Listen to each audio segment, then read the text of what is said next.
안녕하세요. 부동산을 이야기하는 정달빛입니다.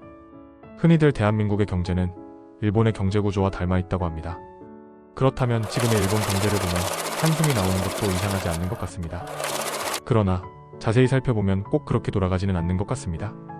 작은 희망도 있으니까요. 왜 그런지 한번 살펴볼까요?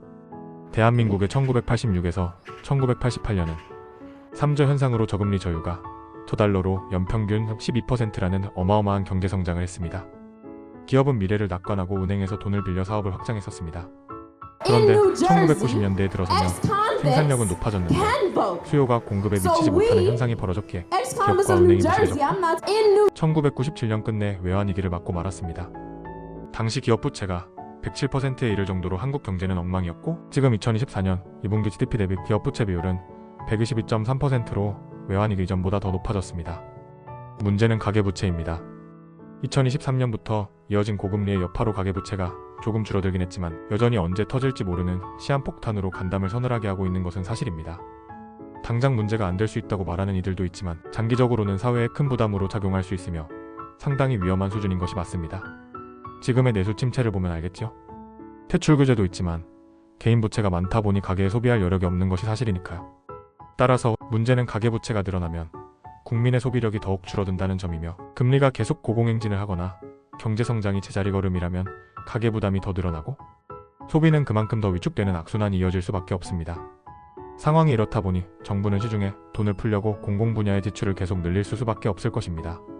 그러나 현 정부 역시도 경기 침체의 여파로 세수 확보가 곤란하여 한국은행에 돈을 빌려 쓰고 있는 것도 사실입니다. 일본의 경우도 1990년대에 이와 비슷한 과정을 겪었습니다. 기계와 기업의 소비가 위축되면서 정부가 지출을 늘렸으며 문제는 일본 정부가 그 돈을 생산적인 데 쓰지 못했다는 점입니다. 결과적으로 경제도 살리지 못하고 정부 부채마저 2020년부터 GDP 대세 230% 넘어섰는데도 망해도 벌써 망했어야 일본이 여전히 건재합니다. 일본 정부가 버틸 수 있었던 이유는 금리가 낮기 때문이다. 2015년 이후 일본 10년 국채 수익은 거의 0%대를 유지하고 있습니다. 또한 일본 정부가 발행한 국채의 90% 이상을 자국민이 보유하고 있다는 것도 하나의 이유가 됩니다. 일본인들이 국채를 보유한 채 팔지 않아서 높은 정부 부채를 견디고 있는 셈입니다.